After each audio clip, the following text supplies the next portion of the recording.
Hi viewers. കഴിഞ്ഞ ദിവസം മലപ്പുറം ജില്ലയിലെ ഒരു റെസ്റ്റോറൻറ്റിൽ ഒരു സംഭവം നടന്നു.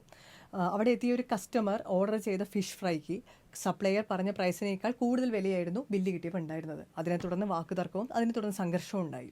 അപ്പോൾ ഇങ്ങനത്തെ സാഹചര്യങ്ങൾ ഒഴിവാക്കാൻ വേണ്ടി നമുക്ക് ചെയ്യാൻ പറ്റുന്ന ഒരു കാര്യം എന്താണെന്ന് വെച്ച് കഴിഞ്ഞാൽ വളരെ കൃത്യമായി മെനു കാർഡിൽ അന്നുള്ള വില വിവരം കൃത്യമായിട്ട് രേഖപ്പെടുത്തുക. മെനു കാർഡിൽ അത് ചേഞ്ച് ചെയ്യാൻ ബുദ്ധിമുട്ടാണെങ്കിൽ എല്ലാ കസ്റ്റമേഴ്സിൻ്റെയും ശ്രദ്ധ എത്തുന്ന തരത്തിൽ ഒരു ഡിസ്പ്ലേ ബോർഡ് ഘടിപ്പിച്ചിട്ട് അതിൽ പ്രൈസസ് വളരെ സുഗമമായിട്ട് നമുക്ക് മാറ്റി ഓരോ ദിവസവും എഴുതി ചേർക്കാവുന്നതേ ഉള്ളൂ.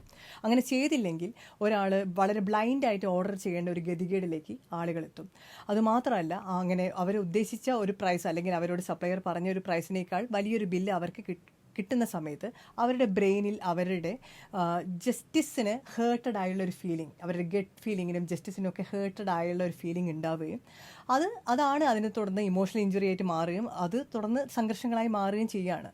അപ്പോൾ അതിന് പല റെസ്റ്റോറൻറ്റുകളും പറയുന്നൊരു ന്യായീകരണം എന്താ വെച്ചാൽ ഈ മാർക്കറ്റ് പ്രൈസ് ഫിഷിനൊക്കെ ദിവസവും വേരി ചെയ്തുകൊണ്ടിരിക്കും എന്നുള്ളതാണ്. അപ്പോൾ ഈ ഡിസ്പ്ലേ ബോർഡ് അല്ലെങ്കിൽ മെനുവിൽ അത് കൃത്യമായിട്ട് ആദ്യം തന്നെ അവർ കാണിക്കുകയാണെങ്കിൽ അത് ഓരോ ദിവസം മാറ്റി മാറ്റി കാണിച്ചാൽ മതിയല്ലോ. ഈ പ്രശ്നമേ നമുക്ക് ഒഴിവാക്കാം. Thank you.